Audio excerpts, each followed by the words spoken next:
Welcome to the State of Global Agile Marketing podcast with your host, John Cass. Together, we'll take a closer look into the state of global agile marketing.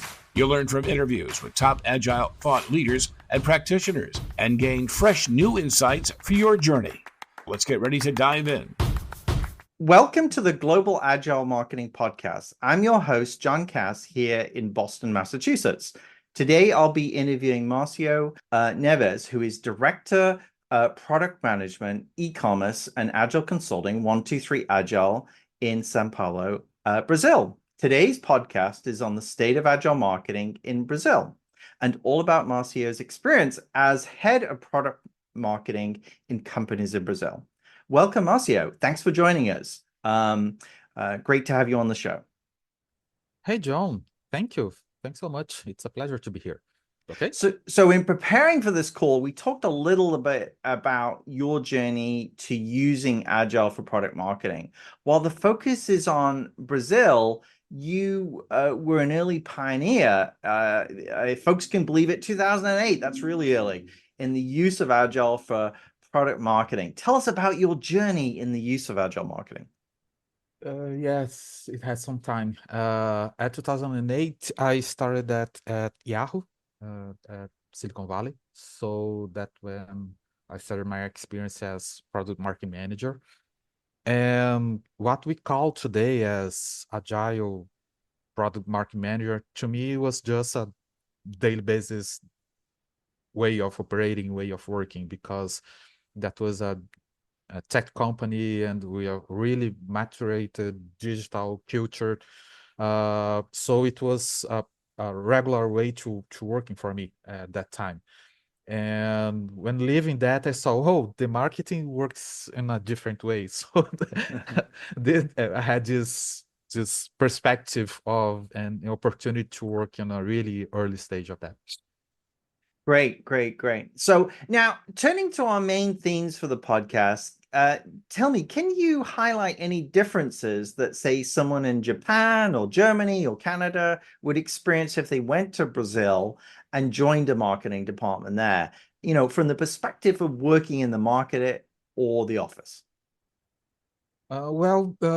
Business culture in Brazil is unique. Relationships are extremely relevant and companies prioritize trust and personal connection. Often as much as the technical aspects of the collaboration, okay? Decisions tend to be more consensus-driven with a tendency to balance hierarchical structures and, of course, the need for some flexibility. It's especially important for fast-paced industry like, tech, finance, or, some new startups where agile methodologies, it's a must. Culturally, Brazilians are resilient, which aligns well with agile principles of testing, learning, adapting quickly. However, adopting agile within this relational context has required flexibility in communication and focus on inclusive collaboration. So the way of talking, the way of interact, it's really important to move forward here in Brazilian business. Now let's go to our sponsors on the Marketing Podcast Network.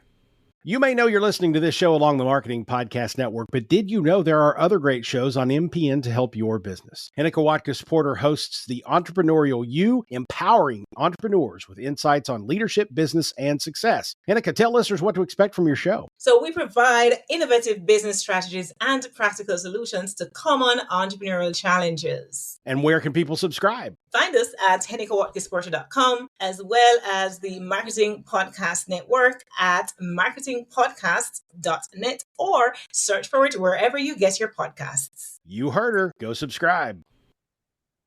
What's your assessment of the level of adoption of agile marketing by companies in Brazil? You talked about how tech is one sector where adoption was good, but also that the finance industry is closely associated with the tech industry. How do tech and finance work in Brazil, and how has that connection influenced the adoption of agile marketing?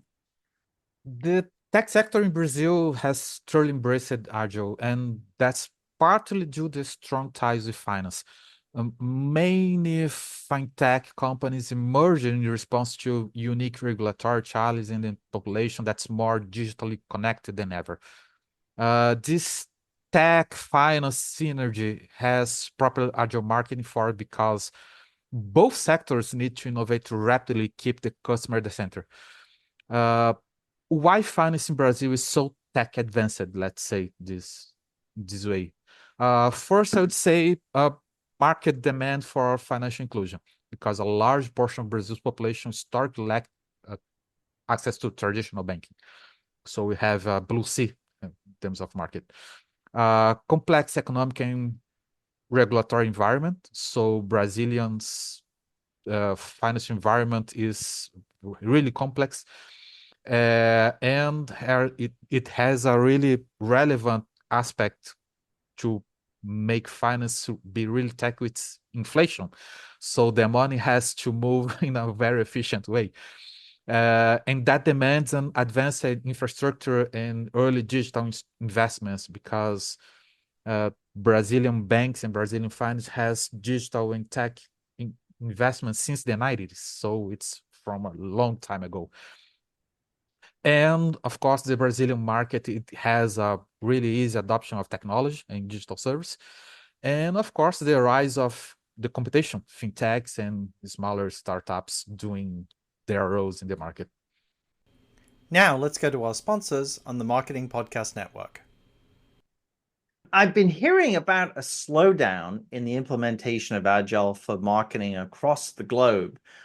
What's happening in Brazil? Have you seen a similar slowdown, or is the country still in a growth stage? In Brazil, we're definitely seeing, I would say, a shift in Agile adoption, but I wouldn't say a slowdown, but a shift. Why? Because the Agile adoption is becoming a little bit more pragmatic. Companies have moved past from the initial excitement about Agile adoption, but now they are focused on implementing Agile in the ways that truly add value to their specific context. For example, with tech companies, they were early adopters of full-scale Agile marketing.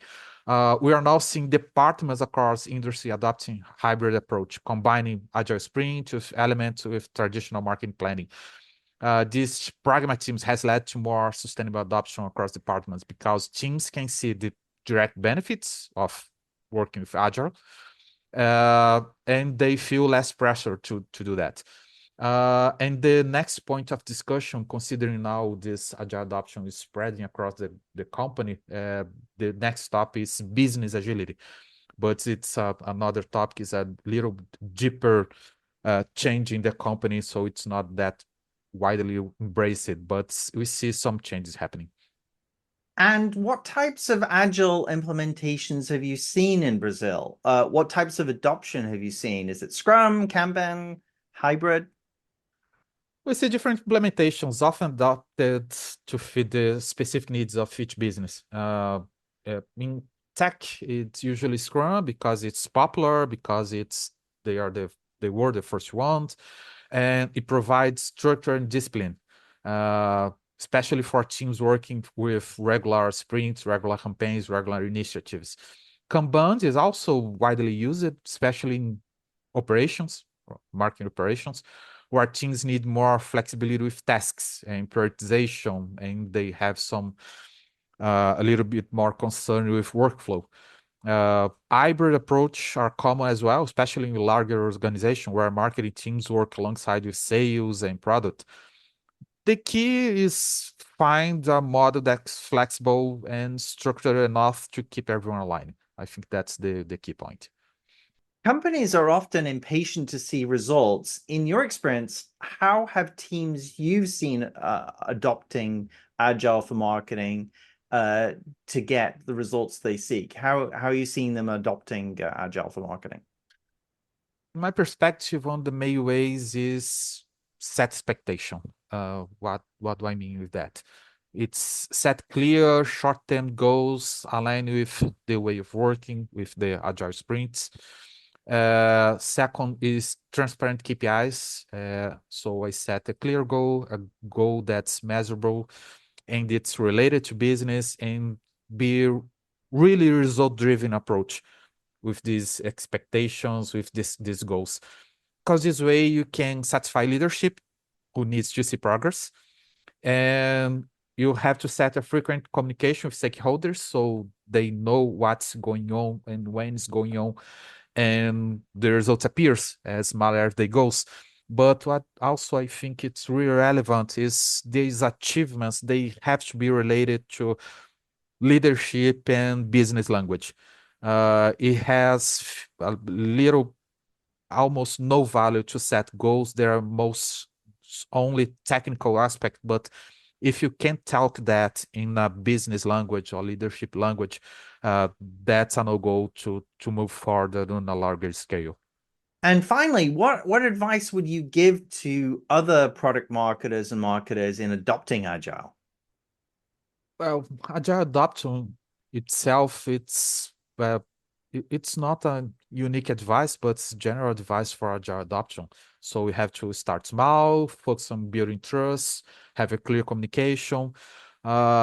You need to have someone in executive level to support this adoption, this transformation, because just bottom up, it demands a little bit more, not a little bit, a lot more effort to make things happen.